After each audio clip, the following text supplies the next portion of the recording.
ошо көз ачык деп ойлоп сурагандар болобу? Келип кеткендер ошентип ойлойт. Дагы кантип подключение болосуң? Болду, мына отурдум, уже я подключила. Анан опасный турбайсыңбы? Менин алдымда адам эмес, именно китеп отурат. Болду, ошо китепти эле окуп чыгам да. Детектор лжи кандай иштейт? Тест, которым я владею, прям уникальный, да. Ошону именно ошончо ошол жашында экенин каяктан табасың? Я спорю с любым пациентом. Чындык менен бет келгиси келбей. Командировкада башка бир коллегасы же начальниги бирөө жакшы экен, эркек катары. Да? Үйүнө барат, апасынан сурайт. Аналитикамды иштетет. Иштейт. Энергия менен күчтүү эркектер чын эле саналуу эле да. Биздин эркектер аябай кеч чоңойт. А эркек кишиники тестостерон түшүп кетет. Мен сага суроо бердим. Анан келгенде баягы кыздын көздөрү топ-топ да. Вау! Вообще колуңузду чууп келиңизчи деп жөнөтүп ийин. Таң калышат да. Онлайн деле сезе бересиң, жанагы подключение боло бересиңби? Өзүнүн энергиясын түшүнбөгөнгө көп адамдарга мындай ийгилик кыйынчылык менен берилет. Же бир эксперт болбогондо бул нерсени түшүнбөк эмессиң, туурабы? Ачыгын айтканда өлүп калса бүт эле нерсе калып атпайбы? Салам достор, бул Гүлайым Миосе YouTube каналы жана мен Гүлайым Мурзаева. Бүгүн биз абдан кызыктуу тема тууралуу баарлашабыз. Менин коногум да абдан кызыктуу. Анда таанышып алгыла. Прикладная кинезиология боюнча адис Фархат Кыпчаков менин коногум. Фархат кандай? Саламатсыздарбы? Кандайсыз? Кош келип, жакшы. Фархат менен биз биздин ушул имаратта турат, 6-этажда кофе ичкенче, кээде лифтте бири-бирибизди көрүп калабыз. Анан ошондо таанышып калганда биз подкаст тарталы деп сүйлөштүк. Бирок Фархат мындай деди да, эже сиз биринчи менин жумушумду көрбөйсүзбү, түшүнбөйсүзбү, анан ошондо подкаст тартсак жакшы болмок депчи. Демек ошол түшүнгөнгө 4-5 ай кетиптир. Ошондо деле ойлоп көрсөм 10% деле түшүнө эле экенмин да, дагы делечи. Анткени бул ушунчалык кенен, ушунчалык терең илим окшойт да менин оюмча. Эми анан кечээ экөөбүз дагы сүйлөшүп калганда мындай дедиң да, негизи кинезиологдор башкача иштейт, анан менин методум башкачараак депчи. Ошону эми түшүндүрүп берсең, Фархат, негизи кинезиологдор эмне иш кылат, кандай иштейт, анан сенин методуң алардан эмнеси менен айырмаланат ошондо? Интернетти караса, поиск кылганда кинезиолог десе классический медицина чыгат да. Ал жакта болду, триггерный точкалар менен, мышечно-мануальный тест менен иштейт, бирок основной по телу иштешет да. Меники именно прикладной болгонго айырмасы жок. Психосоматиканы деле кошо берем, энергияны деле кошо берем, отношенияны деле кошо берем, ден соолукту деле карай берем.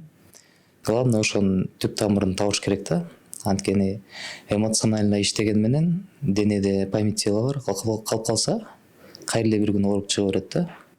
Ошон үчүн мисалы үчүн аял киши төрөгөндөн кийин эмоционально можно восстановиться, бирок брюшной диафрагма калып калат да. Кесаревадан кийин же бошоп калат. Анын ордуна келтириш үчүн именно по памяти тела ошо иштеп чыгыш керек да. Метод Визитьер деген бар. Же ошол жагы менен, же какие-то страхи, же органдардын положение органдары өзгөрүп кетет да. Ошону бизде родовой реабилитация жок да, после родовой.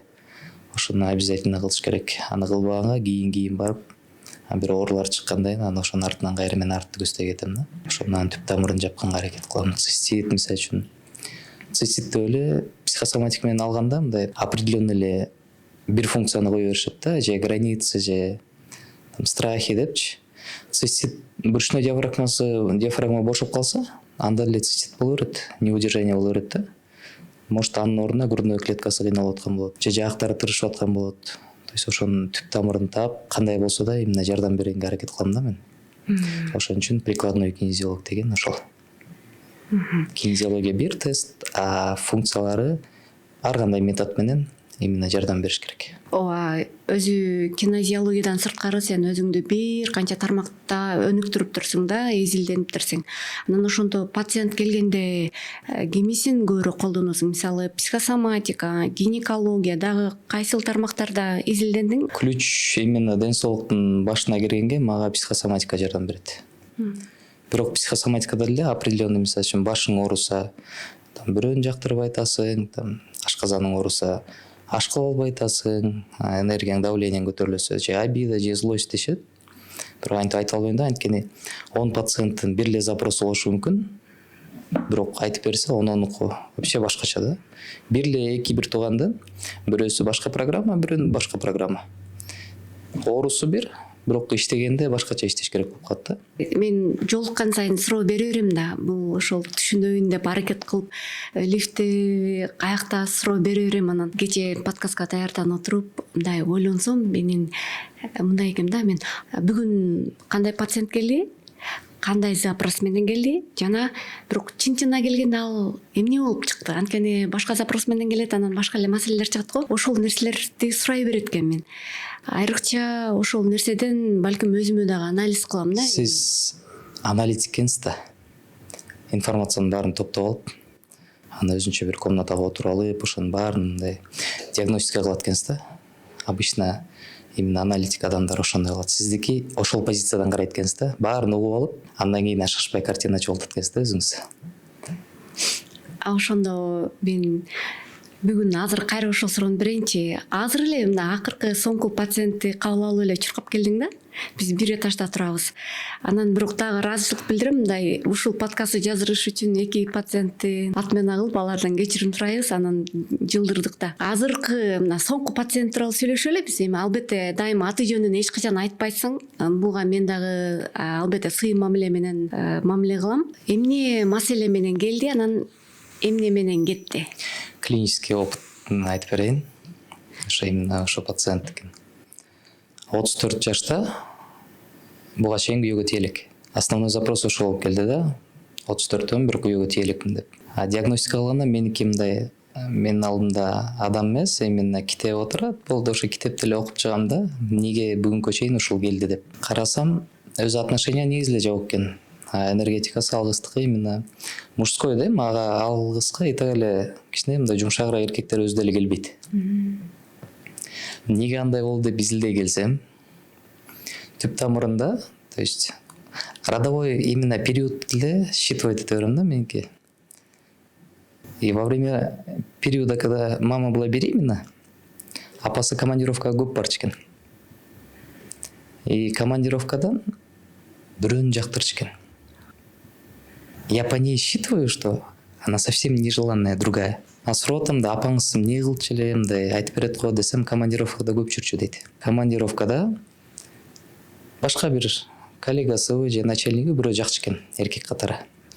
Именно ушундай бала төрөгүм келип атат деп апасы мындай кыялданчу экен да.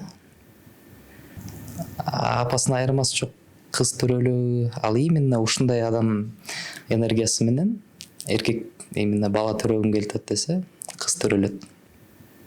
Тегиз мен айтып кое берем, бир айтып алып өзүм кайра ойлоном да, блин, андай болбой калсачы депчи. Именно ушул кыз да ошондой болду. Үйүнө барат, апасынан сурайт. Апа, ушундай болду эле десе, ооба, сага ким айтты? Ушундай бир специалистке барып келди. Ошентип айтып бердиби десе, ооба, ошондой болгон дептир. Анан келгенде баягы кыздын көздөрү топ-топ келип алып ошентип айтып берип атпайбы, чын эле ушундай болуптур, сиз кайдан билдиңиз депчи. Менде именно автономный тест деп коет. Автономный тест менен либо деп, мисалы үчүн көп специалисттерди иштегенде путем разговора иштейт да. Мен көп сүйлөшө бербейм. Адамда именно эмне турат, ошонусун чыгарып бергенден кийин адам мындай азыркы сөз менен осознание келгенде мындай кайра башынан ойгонуп калат да. Ошол кыз азыр назданган, вообще башка кыз да. Баягы эркек энергияны унутуп калган. Канча жыл келди? Канчанчысы? 4-5, бүгүн 6-чы экен. Примерно запистен записке чейин, бир жумадан бир жумага чейин иштейм. Анткени информацияны полный мындай сиңирип, ошого кайра көнгөнгө, жаңы адаптация болгонго, жаңы алгоритм менен жашаганга адамга кичине убакыт керек да. Ошо бир ай 10 күн болуп калабы, ошондой болуптур. Уже башка кыз болуп калды. Назданган. Башында келгенде ошол запрос менен келген. Азыр уже вообще башка нерсени сүйлөшүп жүрөбүз. Анткени период болот, отношения кереги жок период болот да адамга. даярдаш керек да. Мисалы үчүн азыр бизде машина айдаганга деле 1 жыл 2 ай деп ушундай чечим чыгарып атышат.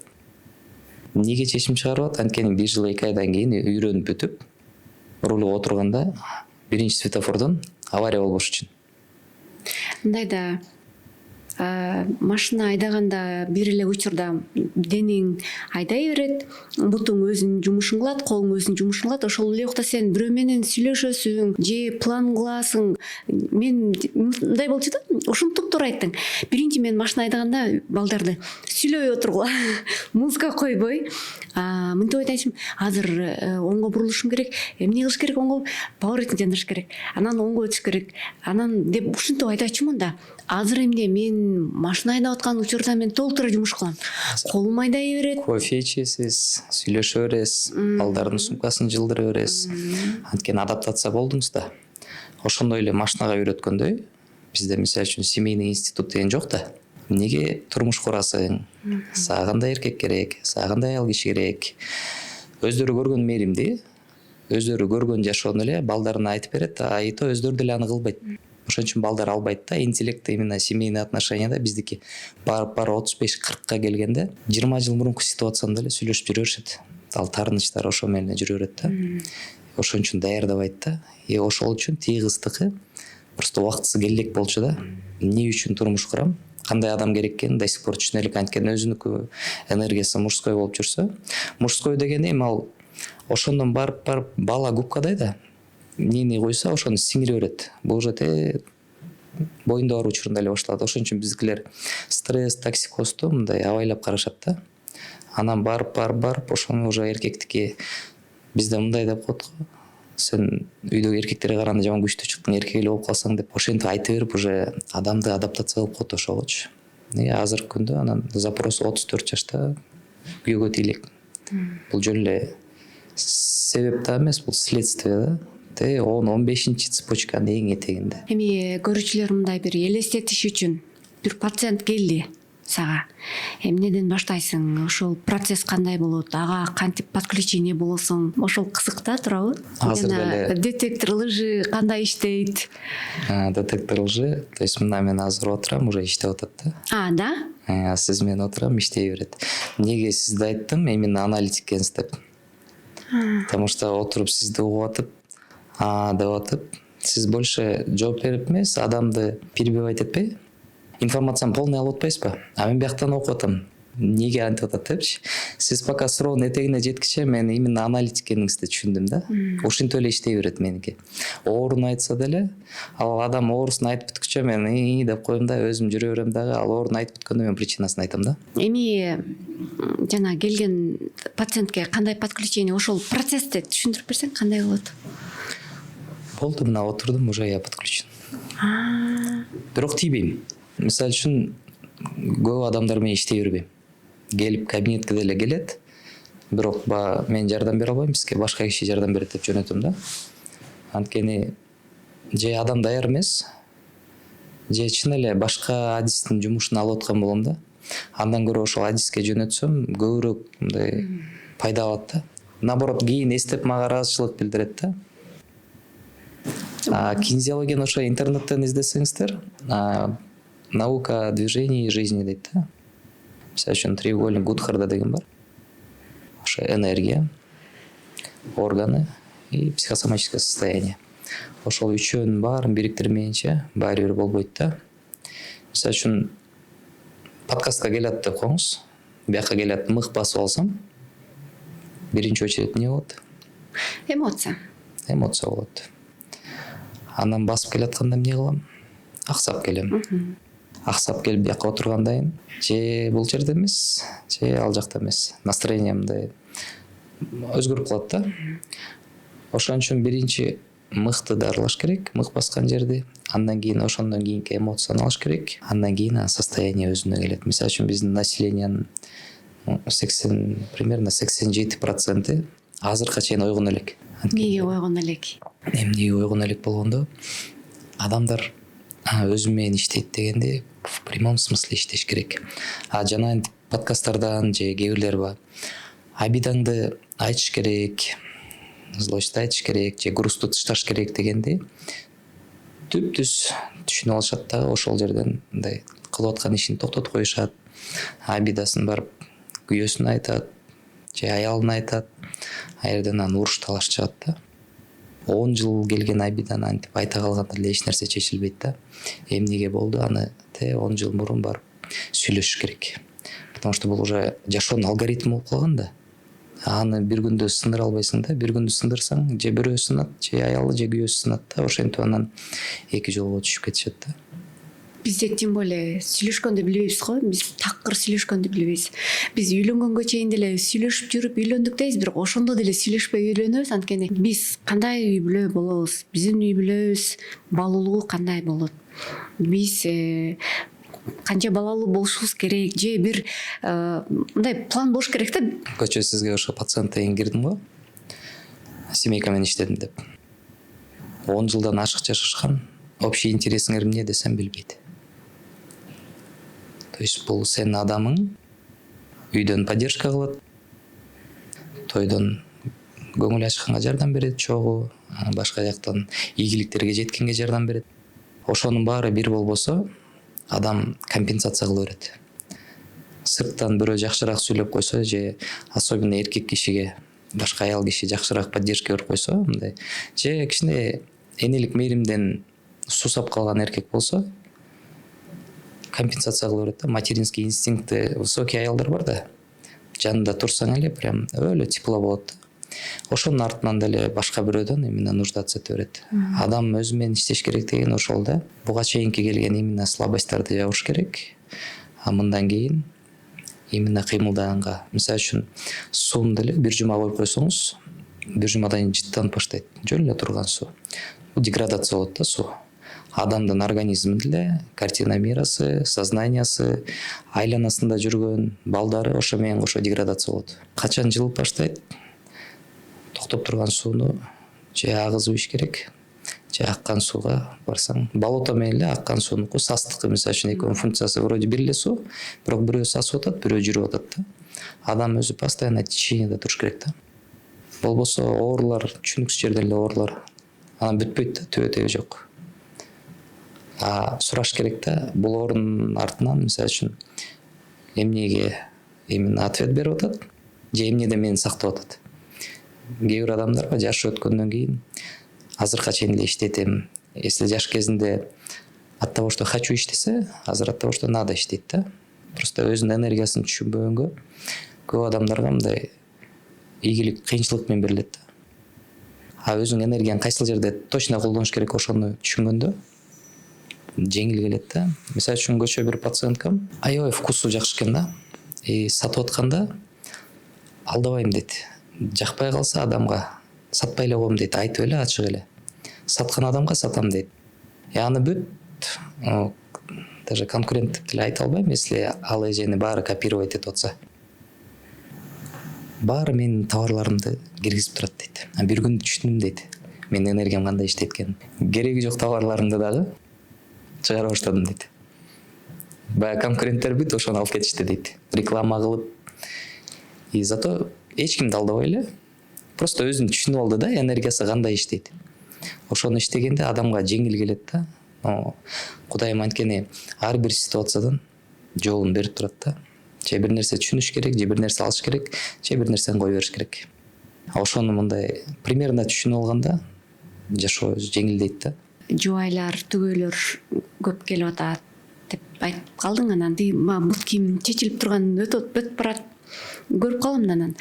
Бүгүн эркектер келди окшойт деп сурасам, мага көп келип атат деп айтып калдың да. Негизи бизде эркектер анча-мынча эксперттерге мындай бир өзүн изилденип барбайт го, но азыр мындай көбөйүп баштады. Мен ошого кубанып айттым да. Ошо кандай запростар менен келип атат. Бизде мындай энергия менен күчтүү эркектер чын эле саналуу эле да. Бир жашоодо бир болгон ситуациядан кийин что-то доказывать же ошонун артынан уланып, мындай топливо кылып алып кеткен ситуация болот. Ошонун жардамы менен бир нерсеге жетишет.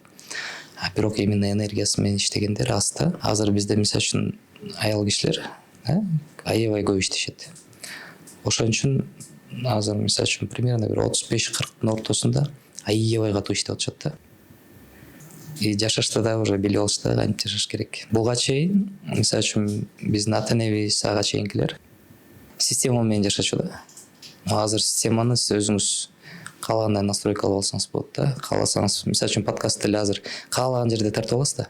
Жашоону деле ошондой кылса болот. Көрүп аткан киноң жакпай калса алып туруп өзгөртүп алсаң болот. Аны өзгөртүш үчүн түшүнүш керек да. Именно сен кантип өзгөртө аласың? Кайсыл жерде именно сенин данностьсың, навыктарың күчтүүрөөк. Аны түшүнгөндө жеңил болот да. А эркек кишилерге бизге эмоцияны кармаш керек. Эркек андай болуш керек, мындай болуш керек деп коет, бирок эркектердин деле сезимдери бар, эмоциясы бар. Ошон үчүн баягы западлоо болуп калат да аял кишиге, аялына даже слабостин көрсөтө албай жүрүп эле и при этом специалисттерге да барбай атпайбы? Кимге көрсөтөт? Бир нерсе кылып убактылуу көңүлүн ачат, бирок ошол мезгилде эле калып калат да. Жана ойгоно элек деген ошол да. Бир определенный бир ситуациядан кийин какой-то эмоция менен злость, мисалы үчүн ар бир эмоцияга ар бир орган өзү реакция берет. Печень реакция берет, өт реакция берет, ашказан, жоон ичегилер, бөйрөктөр, предстательный железа, тестостерон ошондон эле түшөт да. Мисалы үчүн аял кишиники биринчи очередь ошон үчүн киста, миома, женская энергиясы түшөт, соответственно андан либидо түшөт. А эркек кишиники тестостерон түшүп кетет. Жумушу жүрө берет.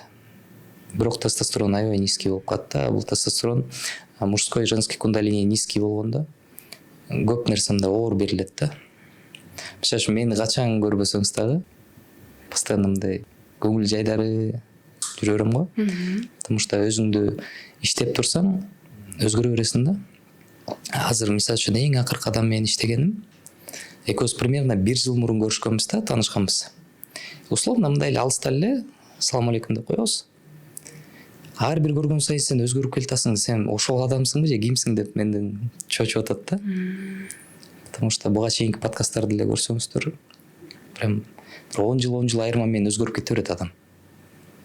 Жана дело не в возрасте, а что в голове в этом возрасте деген ошол да.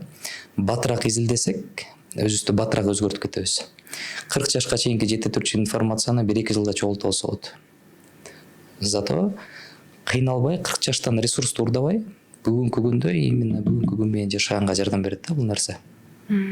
Ошону мына ойгонуп мындай четко осознание келет да, сен жаныңда ким жүрөт, эмне үчүн үйлөнүшүң керек, жумушта кандай жардам беришиң керек. Мисалы үчүн биздикилер үй салыш үчүн эле 15 жыл коротушат да. Кудайым бизди үй салып, баг отургузуп, анан үйдүн ичинде бала жасаганга эле жаратпаса керек. Чоң масштабный нерселер бар да, действительно. Неге ошо үй салгандан кийин эле биздики мейли үй салды 15 жылдан кийин. Андан выгорание болот да, үйгө жеткенден кийин түшүнүп атышат да. Ал үйдүн ичинде деле бакыт жок экенчи. Ал базовый потребность.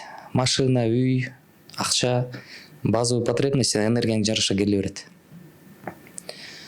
Үйдү салат, андан той кылды эле ошо менин балдарым багат деп коюп эле өтүп кетет да.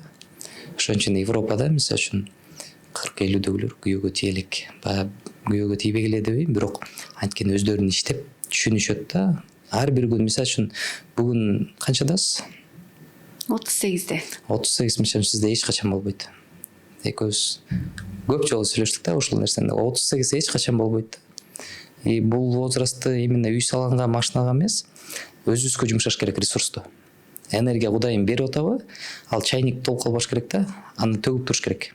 Төккөндө жөн эле төгө бербей, тойтороп койгон эмес, керектүү нерсеге төккөндө, ошону направлять эткенде, ошол нерсе жеңил келет. Биздикилер бир эле суранган нерсени жылдап суранып жүрө берет да. Принцип дуа вообще как работает? Вот один раз попросил, просто поверь. Болду, дальше кете бер. Сеникиби Кудайым эртеси эртемен берет. Болбосо какой-то бир урок же определенный бир опыт өтүш керек. Андан кийин байыры аласың. Бул мындай объектив менен субъектив ушундай да. Биздикилер да субъективно тыттыны беришет, бирок ишенишпейт. Кудайым жеңил берет экенин. Практикамда көргөм, намаз окуп, бирок эч нерсе кылбай отуруп алгандар бар. Жана айтат го, хотя бы лотерея алып койчу деген ошол да. Мына хорошо, сен ишенесиң Кудайга. Но бир нерсе кылып алыш керек да. Хотя бы көчөгө чыгып автобуска түш, ошол жерден бирөө менен таанышасың, ал сага номер берет, ал номерден бир контракт түзөсүң, анан келет да, үйгө отурсаң мындан түшүп калыш. Мурун болсо керек эми пайгамбарлар сунганда, бирок азыр просто жинде болуп калат. Адам эсли алдында туруп эле төгүлүп калсачы, суранган нерсени сурабасаң деле Кудайым коюп койгон. Просто определенный бир өтүш керек да. Өтсөң, өзүң да даяр болосуң. Мисалы үчүн 98% исследование, особенность, мисалы үчүн Америкада жүргөнсүз да. Лотерея уткандардын 98% жашоосу прям нольго сынат да. Исследование прям по факту да. Анткени адам 30 000 зарплатада иштеп жүргөндө алып туруп 30 000 бир 200 сомун алып атат да. Ошо 200 сомдон $1 миллион утуп атат. Болду, ал адам мондай в прямом смысле крышу сносит. Ал акчаны 30 000 короткондо эле коротот да. Просто кичине убакыт эле берип коюш керек ал адамгачы. В любом случае коротуп бүтөт. Коротуп бүткөндөн кийин ал адам ошо миллиондун суммасына көнүп калат да. Андан кийин түгөнгөндөн 30 000 түшпөйт, анан ылдый түшүп туруп, ошон үчүн ошол миллионду эңсеп жүрө берип эле жашоосу өтүп кетет. Адам өз энергиясына даяр болуш керек. А мисалы үчүн бир иш кылган адамды, бир бизнесменди алсаңыз, анын мамлекет же бир специалист же бир ситуациядан кийин банкрот болсо деле, ага деле убакыт эле бериш керек да. 30 000 берип койсоң, ошо 30 000 $1 миллион кылганга ага бир 3-4 жыл эле керек да. Потому что ал адамдын энергиясы жетет. А тиги адам алып алган энергия ал жетпейт, ал эмне кыларын билбейт. Ал жашоосуна көнүп калган именно 30 000 коротконго. Ошон үчүн просто ошол энергия келиш үчүн мындай этапты өтүш керек. Айтат го, один раз поплавал, и ты не пловец. Бир жыл өзүң менен иштесең, бир жыл иш кылсаң деле, артыңды карасаң, баштагандагы вообще башка адам, бүгүн башка адам да, ийгиликтер да башка, Кудайым да ошого жараша берет. Анткени аракет кылып ошонун артынан келет да. Ушул эле сөзүңдү улай азыр мына пик деп атасың го, ошондон улам эсиме келип атты да. Сага эми бакы жылдыздар да келип турат го.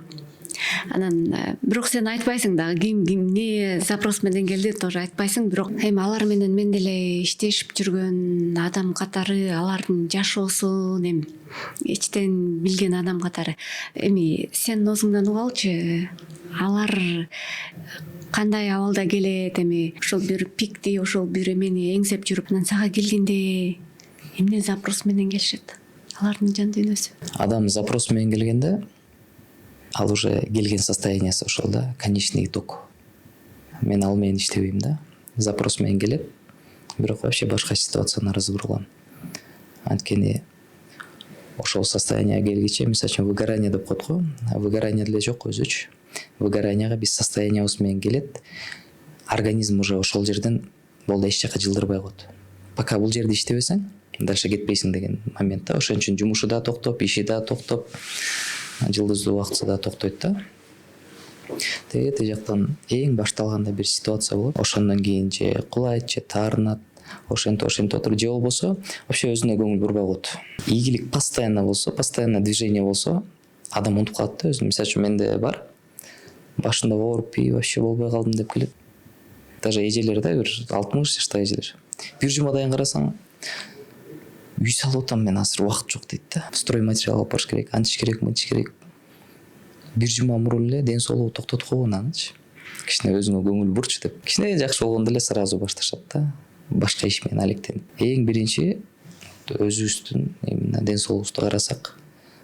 Мисалы үчүн ачыгын айтканда өлүп калса бүт эле нерсе калып атпайбы?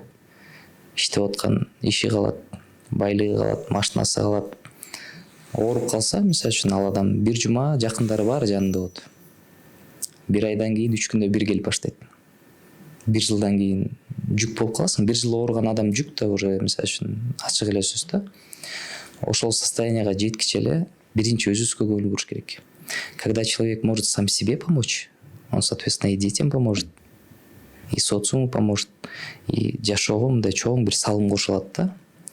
Ошон үчүн биринчи ден соолукту карап туруш керек, ошондой болот. А выгораниясын караганда ошо көбүрөөк ситуация чыгат, алардын баарын алгандан ошол жерден кайра баштан баштайт. Бирок уже мурункудай баштабаш керек. Мисалы үчүн мен кабинеттен өзүм билгенимен 200% эле бере берем да. Но кабинеттен чыгып кеткенден 200% алабы деген суроо бар да, пациент. Албаса, это не моя ответственность. Алгандар бар жашоосу, мисалы үчүн мен определенный срокто айтып коем. Монча сроктон кийин өзүңүздү караңыз. кандай келдиңиз, бүгүнкү күндү эле эстеп коюңуз, бир 3 айдан экөө сүйлөшөбүз деп коем. Жазат да, прям момундай китеп жазышат да. Өзүм окуп алып таң калам да, мындай жашоосунда болуп аткан нерсеничи. Анткени өздөрүнүн энергиясы өзүнө иштейт. Ошон үчүн айтат да, чарчап калдым деген. Человек состоит из энергии. Но если у тебя нету энергии, же аны слив кыла берсең, иш кылганга деле энергия жетпей калат. Эмне кылыш керек болот? Жатыш керек, дарыланыш керек. Дарын деле өзүнүн убагы болот. Но дарыга чейин биринчи именно причинно-следственную связьти таап чыгыш керек да. Антип менимче дары, мисалы үчүн, именно кинезиология, именно прикладная меники между хирургией и больницей деп коебуз да. Потому что баарын ичип көрдүм, башым ооруп бүтпөй атат, же тиземде киста бүтпөй атат, же цистит токтобой атат, же давлением түшпөй атат деп келишет. И ошол жерден дальше уже операцияга жөнөтпөгөнгө аракет кылыш керек да. Менин жумушум ошол да, аракет кылып. И ошол жерден оорусун эле эмес, оорусун мисалы үчүн аптекага барса деле 5 мүнөттө жаап коет. Массажистке барса 3 сеанста жаап берет. А чтоб тагдырын өзгөртүш үчүн бул адамды окуп чыгыш керек. Адамды окуп чыгып, кайсыл жерден именно өзүңө зыян келтирип атасың, а кандай кылсаң наоборот пайда алмаксың, ошону көрсөтүп койсо, өзү өзгөрөт, өзү өзгөрсө үй бүлөсү өзгөрөт, үй бүлөсү өзгөрсө, ал үй бүлө менен бирде болбосо бирде сиз экөөбүз да уже жолугуп бир иш кылып калабыз да. Кээде силер эми келгенде иштейсиңер да. Бирок ошол чындык менен бет келгиси келбей, ушундай бир макул болбогон адамдар болобу? Ошон үчүн иштебейм да мен баары менен. Мындай вообще специалисттерде мындай бар да. Менин жумушумда мен мисалы үчүн адам даяр болбосо, адамга тийбеш керек. Тийсең, мисалы үчүн болбой эле алып туруп колдон жетелеп определенный жерге чейин алып барып кое аласың. Не причиняй помощь деген ошол да. Сен аны еще өйдө көтөрүп туруп, еще хуже кулатасың да. Ал кулагандан ал адам уже тиги состояниядан бияка чыгып алганда, бияка келишти да билбейт да өзүнүн именно көңүлү мененчи. А ошондо ты не помогаешь, а причиняешь помощь. Менде көп случайлар, сенден кийин еще больше ооруп атам, анан антип калдым, мынтип калдым. Дарылансаң, ооруну басып коет. А түбүн тапсаң, оору көтөрүлөт. Бирок ошо менен болду жок болот. Же адаптация деген бар, же трансформация бар, же чистка бар. Же мисалы үчүн толтура да менде, мисалы үчүн кээде кабинеттен болот, колуңузду жууп келиңизчи деп жөнөтүп ийим. Таң калышат да. Сиз мен туалетке барарымды кантип билдиңиз депчи. Потому что моменти келгенде болду, орган кой бергенде аны чыгарат да сразу. Ал чыкпаса ал деле өзүнчө энергияда ичте жүрө берет. Ошо көз ачык деп ойлоп сурагандар болобу? Бир келип кеткендер ошентип элейт. Бир эле жолу. Бир келип кеткендер. Бирок көп кардарлардыкы меники эме да. Менден сурабайт, эмне кылып иштейсиң деп.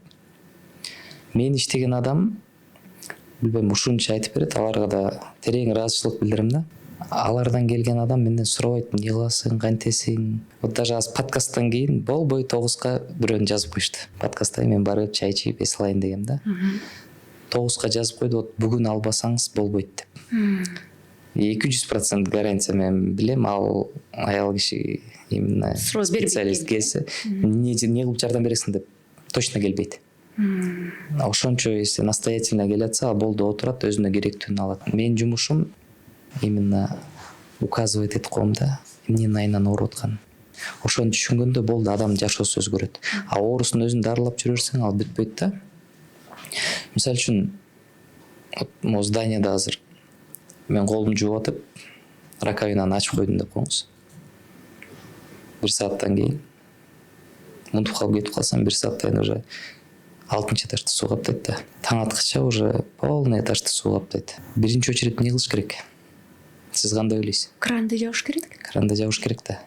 6 этаждын суусун тряпка менен жууп чыкканда пайда чыкпайт да. Причина. Кайра эле келе берет да. Следствиясын, мисалы үчүн 1-этажды кечке сүрө берсе болот. Ылдый там дальше подвалга түшүп кетпесин депчи. А кранды жаап коюп, анан шашпай тазалай берсе болот. Жумушум основасы ошол да меники. Ошо кранды жапканга аракет кылам. Кандай диагноз менен эмес, именно причинасы менен, түп тамыры менен иштейт экен. Менин оюм мындай да, диагноз койсо, диагноз дарыланып бүтүш керек. хронический диагнозум бар деп өмүр бою ошол диагнозду айтып жүргөндө мага просто келгенде тилим келбеген диагноздор менен келет. Чын мен андай менен иштеген эмесмин, бирок человек этим гордится. Ошону өзүнө менчиктештирип алган, То, что у него такой необычный диагноз, человек этим гордится. Ну, ал уже если гордится, ал көптөн бери көтөрүп жүрөт да, и билет то, что башкаларда ал жок депчи.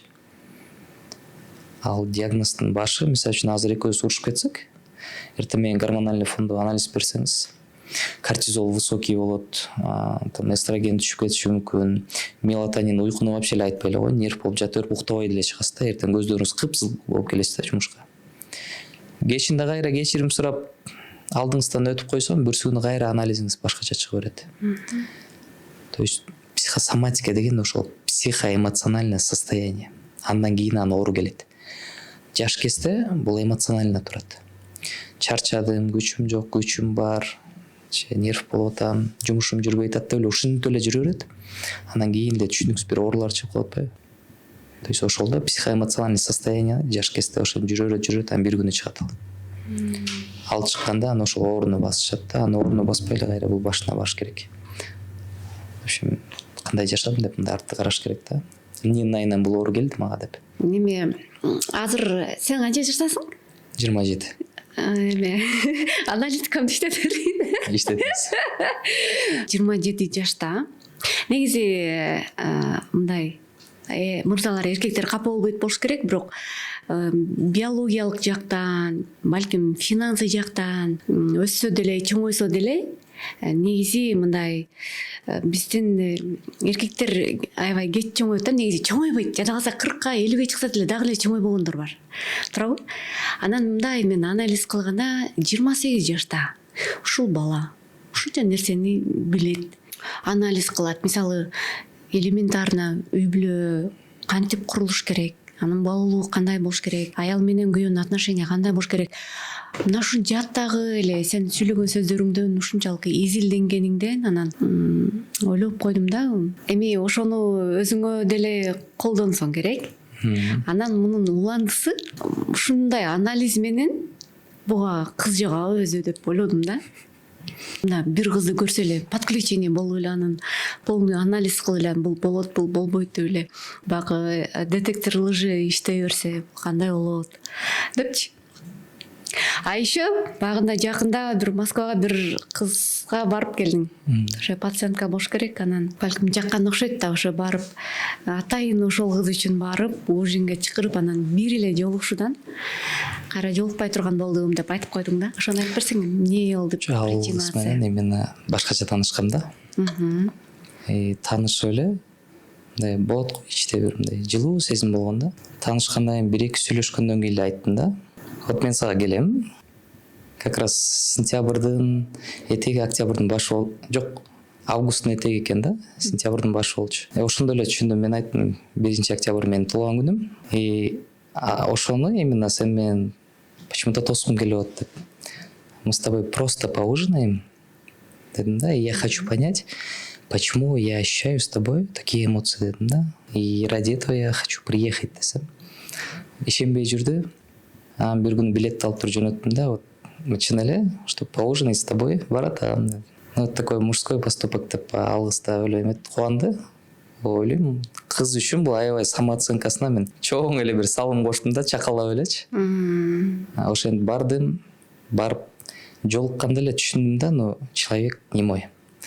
Сүйлөшкөнгө көп нерсебиз бар экен. Алыс бир мындай турмуш курганга мен адам эмес экен да, ошону жолугуп эле түшүндүм. Адам жанында отура албасаң билбейсиң да. Аны сен мындай адам катары же как эксперт катары ошол жагын карадым. Эгерде сен азыр кинезиолог же бир эме эксперт болбогондо бул нерсени түшүнбөк эмессиң, туурабы?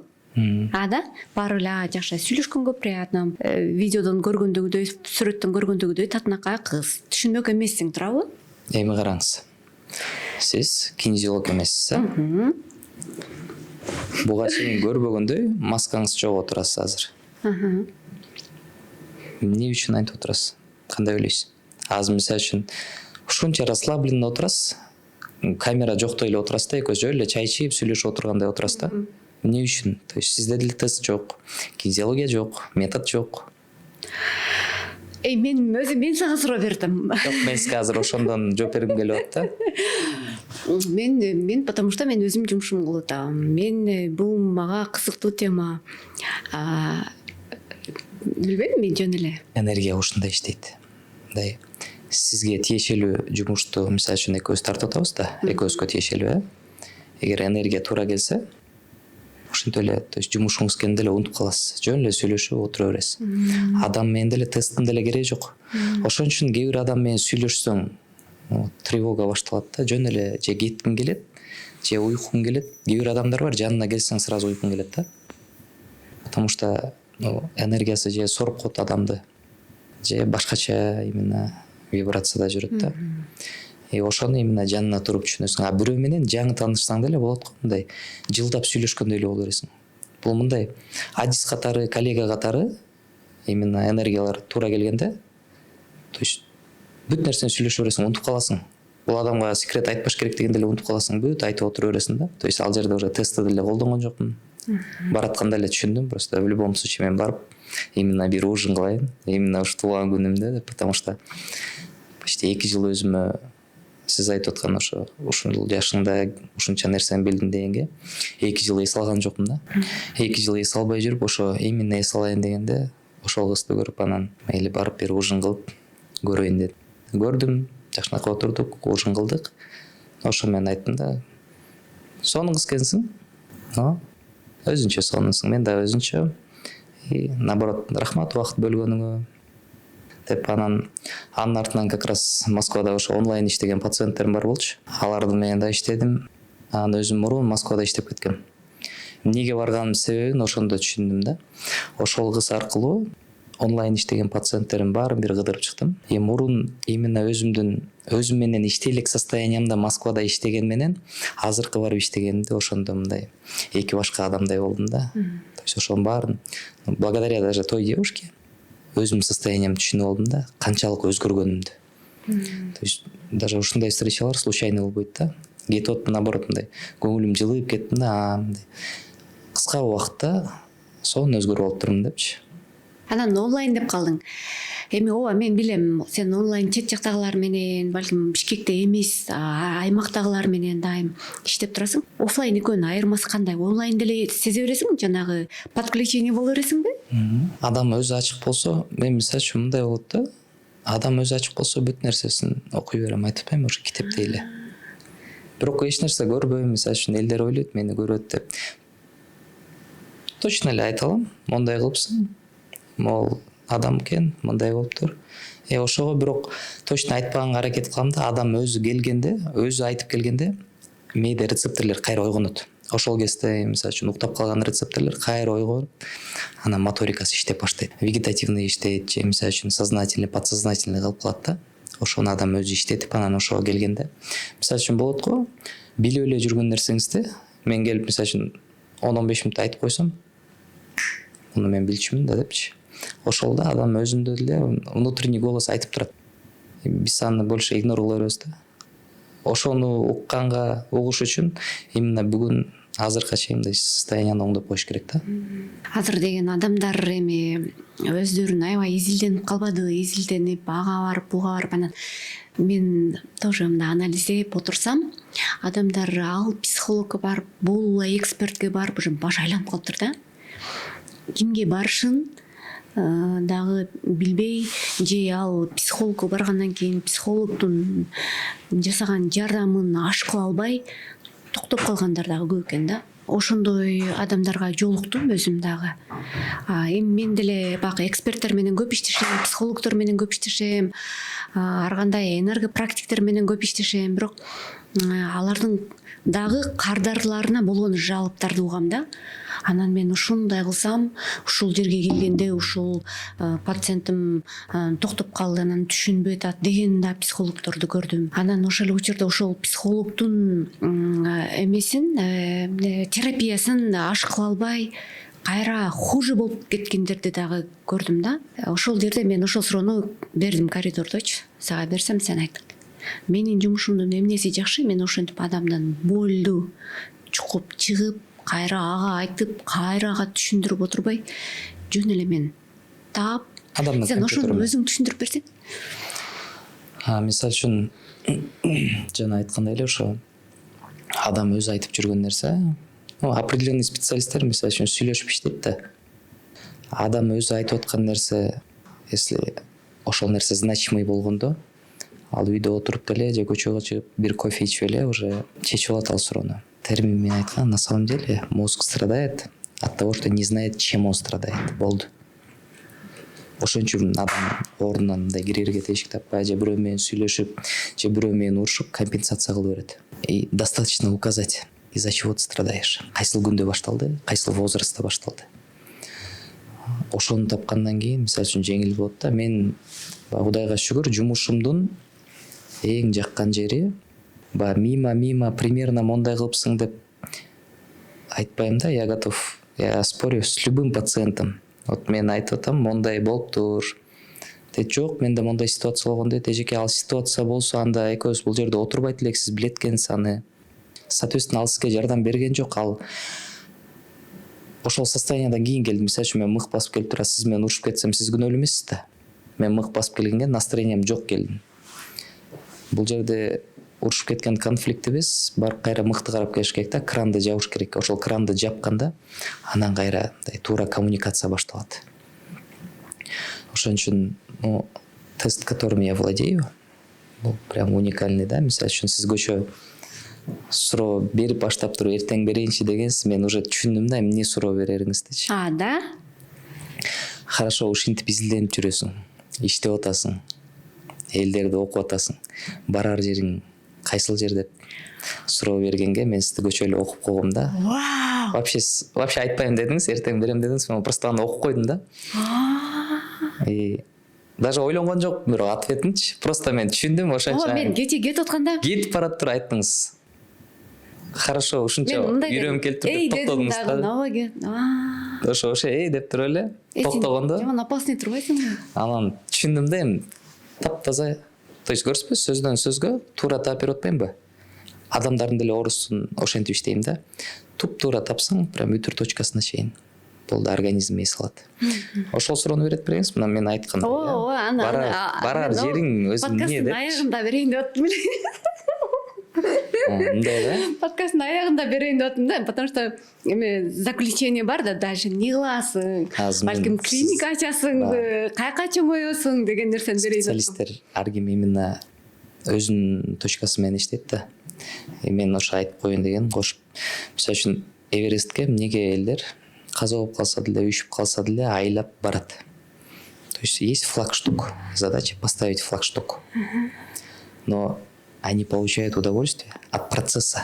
Ошо баратканга ошондон удовольствие алат да. Азыркы иштеп атканым это мага удовольствие алып келет. Но барар жерим, мен ойлойм, на государственном уровне, потому что мен окуп жүргөн адамдар, үйрөнүп жүргөн именно китептерден практикалар бар да. Ушул клинический опытты өздөрүнүн высшее образованиясы жок, колунда бир эмеси жок деле, мисалы үчүн келип туруп, четко, ясно сабак берип кетет да. Мисалы үчүн азыр мен 1-2 кишиге үйрөтүп койсом, муну 5 кишини алып үйрөткөндө өзгөрөт мамлекет, бирок аздан өзгөрөт да. А на государственном уровне башталса, барып мен ишенем, ушул нерсеге келип, буюрса келип, 1 саат жакшынакай ак көйнөк кийип, костюм кийип келип, өзүмдүн вкладымды кылыш үчүн ошол жерге келип, клинический опытты даже докторлорго айтып берип койсом, терапевттерге, бул өтө чоң салым болот да.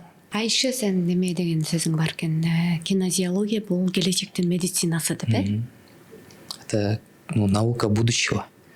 Мен сизди окуп, сиздин эмне деп айтарыңызды окуп кетип калсам, это же будущее.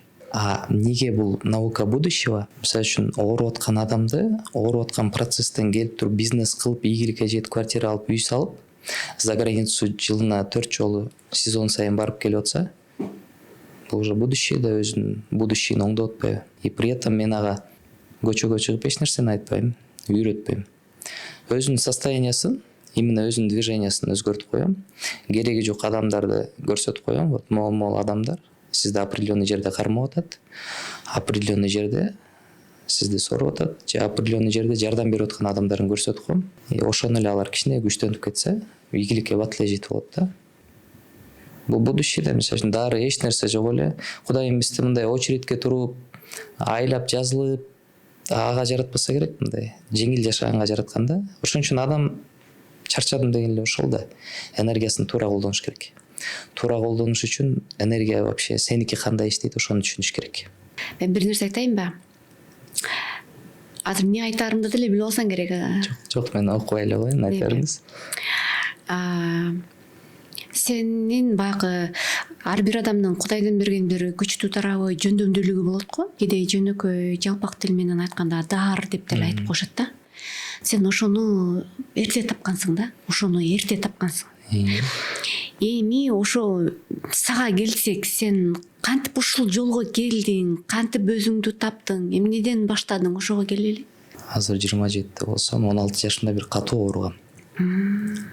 1 жыл ооругам да.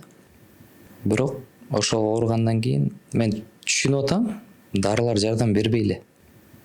Мени наоборот сындырып аткан. Үйдөгүлөрдү чакырып айттым. Мага жардам бербей эле. Мен чыгайын. Кандай оору экенин билсе болобу же? Причинасын эмес, следствиесин айтып берейин. Анткени причинасы кайра эле психосоматика менен келген да. Анан чыгарып атканда, байым өзүңдү билесиң, антесиң, мынтесиң деп мен жаштан эле ушинтип берет да. Баягы өзүм оюмдагыны кылып көрмөйүнчө мен алым сынбайм да. Деп.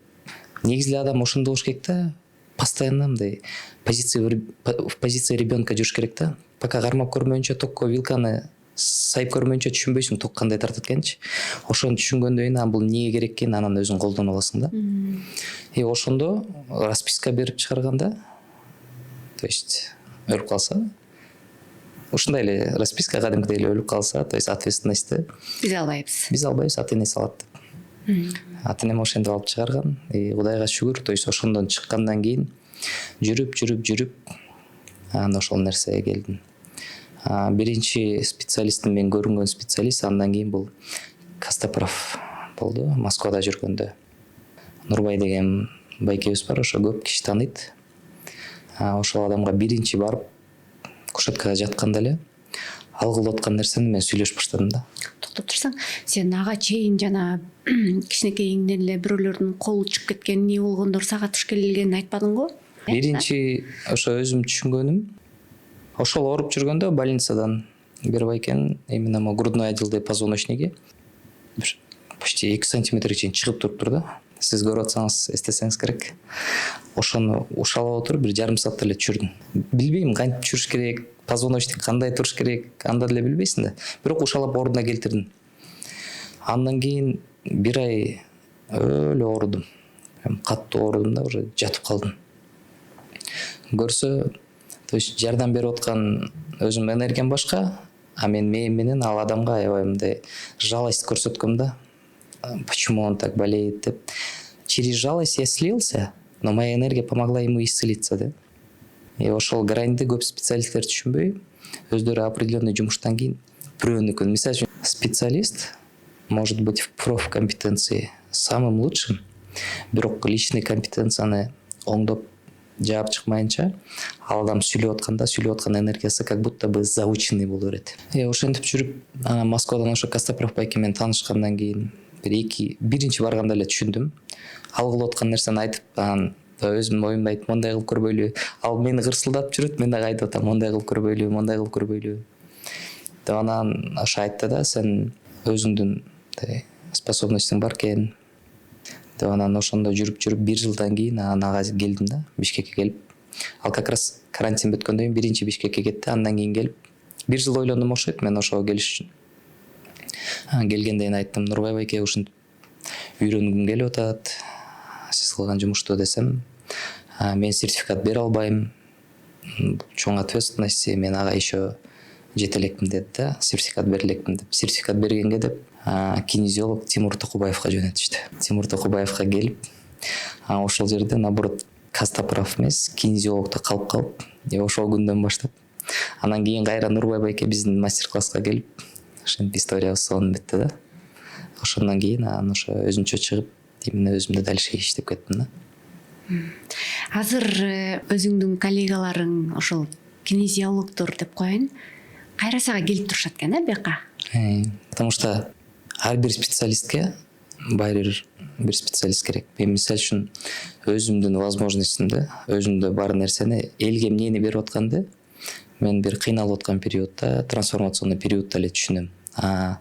Элдер көрсө ушунча кыйналып атып келип, анан бир сеанста өзүнө керектүү жоопту алып алып кетет экен деп. Менде да болот да, жеке жашоодо ар кандай ситуация болгондон кийин энергияң түшөт, же бирөөгө алдырып коесуң, же ошол состоянияда энергияң түшкөн убакта үйдөн уктап турсаң, бир мисалы үчүн ситуация болсо, жумушка келип ошол состояние менен иштеп койсоң, от того, что ты слабый, бирөөнүкүн принимаешь. И пока анын баарын тапкача бир жума өтүп кетет да. Өзүңө окшош специалист менен иштегенде, бул жеңил келем да ошол нерсеге. Ошондо алар сага келип турат. Алар мага келет, мен аларга барам, ошентип бири-бирибизди именно. Эмне үчүн мындай психологко барбайсыңар же башка экспертке эмес? Ар кимдин өзүнүн, мисалы үчүн башыңыз ооруса, биринчи очередь эмне ичесиз? Дары ичесиң. Эмне дары ичесиз? Анальгин, дагы эмне? Четко билесиз. Башым ооруганда эмне жардам берет? Белим ооруса эмне жардам берет? Температура болсо эмне жардам берет? И от состояния тоже билесиз да. Же массажист керекпи? Же мен өзүм эле адам керекпи деп ошондо. То есть четко билесиң. Менин пациенттерим деле мисалы үчүн температура болуп же башка ооруп атса, то есть мага келип албайт да.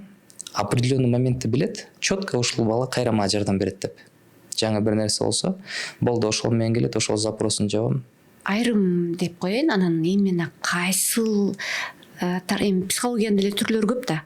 Анан мен өзүм точно билем, бирок айтпай эле коеюн. Эми алардын деле деңгээлдери бар. Анан айрым психологдорго барганда ошол баягы тупикке такалып калалы дейли, же ошол кайра хуже болуп кетти дейли, же болбосо мындай экен да, психологдор бир терапия кылып атканда бир канча адам болсо, ошонун бирөөсү эмне үчүн ооруп калышы мүмкүн. Специалист кандай болсо деле, психосоматика, психолог же там энерготерапевт, в любом случае энергия иштейт биринчи. Информация менен адамга толук жардам бериш, то есть ошон үчүн психологдор толтура, массажисттер толтура, бирок сиз көңүлгө жакканга барасыз да. Ал көңүлгө жагып аткан сиздин жан дүйнөңүзгө энергиясы жагат. Ошол энергия иштейт. Мисалы үчүн, ачык айтканда, ак деле энергия бар, кара деле энергия бар. Экөө тең дарылайт. Бирок процесси бар. Кийин барып кара кайра сорушу мүмкүн да. Мисалы үчүн мен жумушта отурганда түшүнүксүз эле ооруй беришет, түшүнүксүз эле бир карыздарга бата беришет, түшүнүксүз эле бир ситуациялар боло берет. Карасаң просто кайра обратно мисалы үчүн, могул жылда ким менен иштедиңиз десем, жакында эле болду. Бир ошо пациент кызым бар. Балам жөн эле кыймылдабай калды дейт. Эч нерсе кылгысы келбейт, вялый жүрөт, мончанчылы, то есть ким менен иштедиң эле десем, бул менен жок. И бирөөгө барганбыз жүрөккө төрткөнгө дейт. И карасам, адамдар бар, өздөрү билбейт, но на бессознательном уровне они питаются именно молодой кровью. И ошол специалисттикке жүрөк көтөргөндүккө ошо жүрөгүндө калып калыптыр да. И баланын постоянно гормондору ойной берет. Аябай замешанный да ал мама, потому что аябай переживать этет. Бирок причинасы ал гормондо эмес, ошол энергияда болуп атат да. Ал ресурс акырындан кете берген да. Мисалы үчүн энергияны кандай түшүндүрсө болот? Вот стакан бар. Могул жерде кичинекей тешик болсо, азыр көзүн подкаст бүткүчө суу өзү эле түгөнүп калат. Это и есть энергия. Пока дырку не закрывайте, бияктан канча суу куйсаңыз деле, пока не закроем, суу кете берет. Билинбей акырындан бул сразу төгүлүп калбайт, билинбей кете берет. Поэтому бүгүнкү ооруп аткан состоянияны, ситуацияны прямо азыркыдан эле караганда пайда жок да, муну ошо бир изилдеп чыгыш керек. Жана сиз айтып аткан 5-6 киши, мисалы үчүн специалист менен отурганда, ар кимдин кайгысы ар кандай да. Бирөө мисалы үчүн сиз бир бала жоготкон бир нерсени же башка нерсени сүйлөшүп отура берсе, биякта балага жетпей жүргөн бирөө бар. Бирөө бар 3-4 жолу аборт кылып ийген бар. Чоңоюп калган срокто аборт кылып койгон. Бала деген тема башталганда эле болду, бул адамды уже можно исключить от терапии. Её здесь сейчас нету. 34-тө болсо, допустим, 22 жашында там даяр болбогондон бир аборт болсо, болду ошо 24-22 жашына кетип калат. То есть биякта мунун күнөөсү жок да. специалисттин деле бияктын деле бир эле нерсени сүйлөшүп атышат, ар ким өзүнө жараша кабыл ала берет. Мисалы үчүн сизге көчөдөн мынтип койсом, настроениеңиз жок кезде мен мынтип койду деп эле нерв болуп кетесиз да. Настроение жакшы кезде тети мени тааныйт окшойт деп кетип каласыз. Же мынтип койсом сразу урушуп кетесиз. Бир эле указательный палец да, ар ким ар кандай кабыл алат состояниясынан. Поэтому бияктагы кыздын состояниясы ал өзүн аборт кылган үчүн сразу чөгүп кетти. И она, соответственно, сломается, потому что никто не будет интересоваться, что с тобой деп. Неге ошол терапиядан кийин сен еще больше хуже болуп калдың деп. Ал даже өзү түшүнбөйт. Өзү түшүнбөйт да, өзү ойлойт, бул специалист менен иштеген, баягы бир ретритке баргам, ошондон хуже болуп кеттим деп. Бул жерде специалисттин эле күнөөсү жок. Просто есть процесс, ар кимдин өзүнүн историясы бар. И желательно мен мисалы үчүн аял күйөөсү келсе деле, апасы менен баласы келсе же атасы менен кызы келсе деле, баласы келсе деле, то есть чогуу иштебейм да.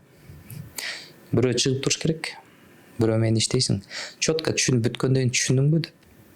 Анан жанына отургузуп, анан беркини иштеп, анан бүтүрөм да. То есть улуу кишини өзүнчө иштеп бүтүрүп, максимально сага ачык болуш керек. Может быть, буну урганын айтып атсаң, бизде мисалы үчүн кандай кичинекей кезинде урган балдарды көп урса, просто ал ата эне ошол эле мээримди көргөндө башкача тарбияны билбейт. Сабайт десе бул мээрим. Мисалы үчүн биз мурун кулап түшсөк, ош бетер башкачапчы. Мен баягы жаш кезде болгон похорон болуп калды да. Эртең менен похоронго чыгабыз деди. Ошол күнү кечинде футбол ойноп атып көзүм моундай болуп келдим да. То есть үйгө кирип келгенде апамдын биринчи реакциясы эмне болот? Жактан ары чапты. Эртең похоронго бармакпыз да депчи. Чыдай турсаң болбойт беле деп. Потому что алар ошол мээримди көргөн. Воспитательный. Ал сүйө берип атат да сага. Өзүнүн оюнда аябай переживать этип атат. Бирок просто өзү көргөн сүйүүнү мага берип атат да. Но өзү көргөндү эптеп оңдоп атып, анан жакшысы ушул да жаакка чапканы. То есть ошентип анан өзгөрөт. Поэтому ар бир адамды өзүнчө караш керек. Атасын мисалы үчүн урган ситуациясын айтып атсаң, может мында кызын атасы мурун бир жолу уруп койгон. Мунуку көтөрүлүп кетет. Муну иштеп атасың, муну то есть кайра мынтип скачок кыла бербейм да. А жана 5 адам менен иштегенде скачок боло берет. Мунуку хорошо, мун бияктан абортту жаап койдук. Биякта балага жетпей атканда бирөө болуп атпайбы? Аны кантип жабасың? Өзү 2 саатың болсо ретритке трансформационный оюн өткөрүп чыгыш керек. Бирок биякта бирөө бар. Ар кимдин энергиясы ар кандай. Сен практикаңда кандай бир өзүң үчүн дагы ачылыш болгон бир пациенттер болдубу? Ушундай бир практика болдубу? Бир пациенткам келген, моюну ушундан баштап кикиртекке чейин постоянно кып-кызыл болуп кызара берет. И ошо айтып келди. Келсем эле именно сүйлөшүп баштаганда эле кызара берет деп. Отуруп менен сүйлөшүп баштады, кайра кызарып атат. Ошонун айынан жайында дагы шарф менен же бир нерсе менен жаап жүрөт экен. И причинасы эмнеге келди деп изилдеп келсек, ошондо канча бир 9-12 жашыңда дедим да. 12 жашыңда эмне болду эле?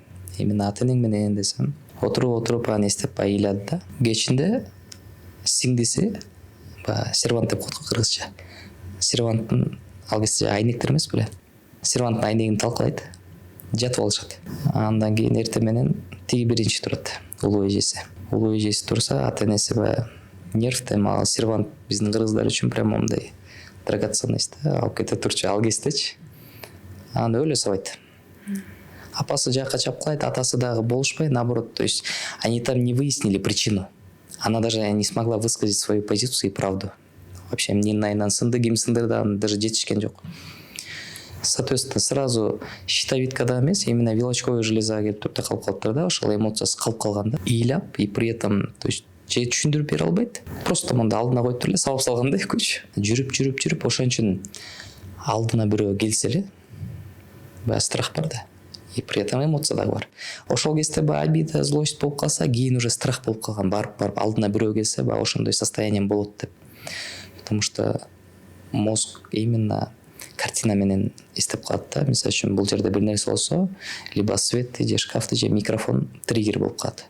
Сезонный аллергия деген ошол да. Суук, ысык, муздак, көлгө түшө албайм, там кола иче албайм, нан жей албайм, мурч жей албайм деген артында бир эмоция болот. Ошо нанды жеп атканда же көлгө түшүп атканда бир ситуация болот, же көлгө чөгүп кетти дегенде укканда ошого реакция берет да. Ошентип ошол кыздыкка азыр 3-4 сеанстан кийин ошончо ушу бала кездеги эмоциясында калып калыптыр. 30 нерсеге келген. До сих пор жаш кыз да мындай. Вегетативный система өлө активный да, прям деп жүрөт. Азыр токтолуп жакшы болуп калды. Мисалы үчүн жана гөл дегенде сизге айтып берейин, бир пациенткам келген. Сиздин коллегаңыз, журналист, ошол убагында журналист болуп. Анан бир жылдары бир журналист каза болгондо машинада баратып, ошол именно информацияны угуптур да. Ал информацияны уккандан кийин, журналист именно ошо жумушунун кесибин айынан каза болуптур да. Бирок аны ал эжекеме айткыча эле мен түшүнүп койдум, уже картина өзү эле чогулду да, ким экенин, кандай болгонун, кандай реакция берген. Апасы менен чогуу келиптир, анан апасы айтыптыр: кызым, бул жумушуң тышта, ар нерсени чукуй бербе, көрдүңбү, зыян тиет деп. Ошондон кийин анан барып иштеп жүрө бериптир. Бирок өмүр бою ошо жумушунда через страх иштеген да. Мындайча айтканда, свои возможности она не использовала за счет страха. Просто вот автономно иштеп жүрө берген. Суроо бар, даяр суроо бар, ошону берип коет. А именно мындай материал чыгарганга уже через страх иштебей калган да картинасы. Ошону чыгаргандан кийин ана по ночам не спала. Вот апасы айтыптыр: сага кайсы специалист ушул чочуганыңды жоготсо мен батам берейинчи деп таша эже айтканда, канча бир 4-5-6 ай болуп калды. 6 ай элек жайдын башынан ошо примерно иштедик. Апасы айтты: блин, вообще сон был депчи. Чочуган кетти ошо менен. Ал чочуган тоже следствие, потому что өзү жумуш кылгандан коркуп жүрсө түнү менен ал страх уйку бербейт да. Мынанча жашыңызда деп бир себеп таап чыгасың го, эмне болгон эле? Ошону именно ошончо ошол жашында экенин каяктан табасың? Ал жана ошо автономный тест менен четко санап, то есть адамга мисалы үчүн жашооңдо эмне болду эле десең, толтура нерсе айта берет. Угуу берип ушу чайың деле калбай калат да, кайра самоорго чай кайнатып каласың. Точно айтып койсоң именно причина. Просто аны сураардан мурун мен деле билем эмне болгонун. Бирок анын адам өзү айтмайынча мындай осознание келбейт да эмненин айынан болгонунчу. Ошону айткандан кийин могул возрастта ушундай болгон.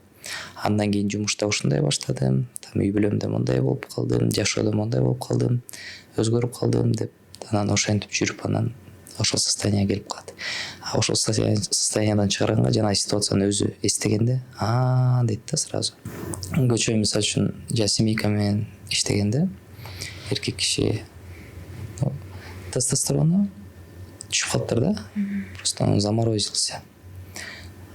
Примерно бир 35-40 тегерегинде экен.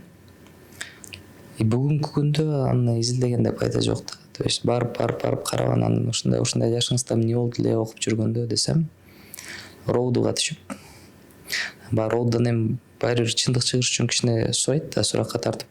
Анан ошондо досун кылган ишин мойнуна алып, бирок досу ошо менен поддержка бербей коет да. Ал эркек да, досу деле эркек, тигилер деле эркек. Өзү эркекче кылган иши үчүн обидадан айынан мени ушинтип тарынтып кетишти деп. Ушул жашка чейин тестостерон өчүп калганда, эркек аттууга именно өзүндө ненависть кылып калганда. Мне достаточно было, бирөөнүн ишин бирөөнүн мойнуна алган, бул жашоодогу чоң эркекчиликтин бири го, именно дос арасында эң эле чоң эркекчиликтин бири да. Анан ошентип өзүмдө да бир болгон историяны айтып берип, то есть сиздин окшош менде да ситуация болгон деп анан ошентип түшүндүрүп бергенден кийин анан ойгонду да. Анан 1-2 күн байкайсыз дедим. То есть мен монтип же мондай болот деп айтып жөнөтпөйм да. Адамга могул жериң жакшы болот деп койсоң, ошол жерди карап отура берет. Жакта жашоосунда 1 этаж, 2 этаж болуп кетсе деле ага көңүл бурбай, именно ошону карап отура берет да. Өзүңүз карайсыз деп койсоз, болгон өзгөргөн нерсесин анан айтып берет. Мындай сен ушул подключениең аябай опасный да. Эми мындай досторуңдун арасында жөн эле адам катары, дос катары подключение болбой, иштетпей жөн эле жүргөн учурларың болобу? Болот. Ал контроль мененби же автоматтык түрдө иштеп кетеби, кандай? Бул мындай да. Бирөө мисалы үчүн кечинде тойго барса, 9 жарымдан өткөндөн эле уже 12 чейин эртең жумушка барыш керек деп отуп эле чарчап калат. Менде андай жок. Түнү менен мисалы үчүн тойдо жүрсөм деле, уктабай деле келип алып иштей берем да. Мен мындай, вот балаң бар, ошо балаңды кандай жакшы көрсөң, мен жумушумду ошондой жакшы көрөм да. То есть вообще мага мешать этпейт. Наоборот, ушунун артынан көп нерседен мындай мимо эле өтүп кетем да. Бирок досторум арасында мындай колдонбойм. Мындай да жакындарыбызга, досторубузга биз баягы эле балабыз да. Ата энеңизге кичинекей кездеги эле баласыз. Эмнени айтсаң деле бул баягы акыл үйрөткөндөй болуп кабыл алышат да. Достор деле ошондой окуп жүргөнсүң, баягы чогуу күлүп чайнап жүргөнгө алар үчүн баягы эле фархатсың да. Но көп айтам да, ушул нерсени менден мындай пайда алыш үчүн, мен жумушум ошо да, мындай пайда келтиргенге. Пайда алыш үчүн сурооңду чечип алсаң жакшыраак болбойт беле деп. Бар араларында өзү үчүн, то есть керектүү нерсени мурун кандай болгон, азыр мындай баягы окуп, жаңы үйрөнүп, иштеп баштаганда прям өзүм жулунуп, жардам бере берсем да, мынтип коем, антип коем. Кийин түшүндүм да, ошо адам өзү даяр болсо просто тийбейт экенсиң. Керек болсо, мисалы үчүн баягы айткан Америкадан деле жазылып, то есть ал жакта кечинде жатайын деп атканда 11-де кызын уктатып коюп сүйлөшөбүз, меники эртең менен 9 болуп калат. То есть керек адам в любом случае подстраивается и находит. А жаныбызда жүргөндөр эми баягы адамсың, хорошо, если кызыгы жок болсо, то есть навязывать этпейсиң да. Керектүү адамдар менен иштей бересиң. Күндө 2 жума жумушка чыккан жокмун, ошондо дагы мен баламдын ооруганы тууралуу, балам ооруп калды, анан эмне кылдыңыз эле деп атпайсыңбы? Анан эмне кылыптырмын деп мен журналисттигимди колдоном, эмне кылыптырмын деген. Ошону кайра өзүңө айтып турасың да, эмне кылдыңыз эле, ошо өзүңүз айтсаңыз, өзүңүз табасыз да депчи. Ооба, мен өзүм сурап эле таптым. Ата эне балдарга көңүл бура албайтам дей берсе, бала ошончо компенсация кылат, ооруйт, тентек кылат, бир нерсе эле кыла берет, чтобы көңүлүн бурдуруш үчүн. Баланын көңүлү, мисалы үчүн, сиздин апаңыздын көңүлү качан ток болот? Сиз өзүңүздүн ден соолугуңузду жакшы карап жүрсөңүз эле болду, андан башка деле иши жок го дейм. Сиздин деле ишиңиз ошо да. Балдардын өзү көңүлү токпу, болду. Бияктан өзүңүз менен иштей бересиз. Балдарга айтпасаңыз деле интеллекти аябай высокий болот. Ошон үчүн кээ бир азыркы мисалы үчүн муундуку канча көп издеген сайын өзүн аял кишилер особенно балдарына үйрөтпөйт, бирок балдары аябай интеллектен высокий да. 40 жаштагы адам менен азыр 14-15 жаштагы бирдей эле сүйлөшүп коет да, азыркы жаш балдар. То есть бунун баары интеллект энесинин энергиясынан келет да, питание энеси да именночи баланыкы определенный жашка чейин келгиче. Ошон үчүн кийин бир компенсация кылбаш үчүн толук энелик мээримди берип бүтүш керек да балага. Атасы кызына дагы толук мээримди бериш керек. Ошондон кийин мисалы үчүн башка бир эркек же башка бир кыз кучактап, өлөсөң иш кылыпсың деп кучактап койсо, адамдын нервный системасы сбой бербеш керек да. Бизде толтура. Ошол Фархат менен мына бир имаратта иштеп, анча-мынча жолугуп калганда дагы жалаң сүйлөшкөн сөзүбүз, темабыз мына ушул болуп калды да.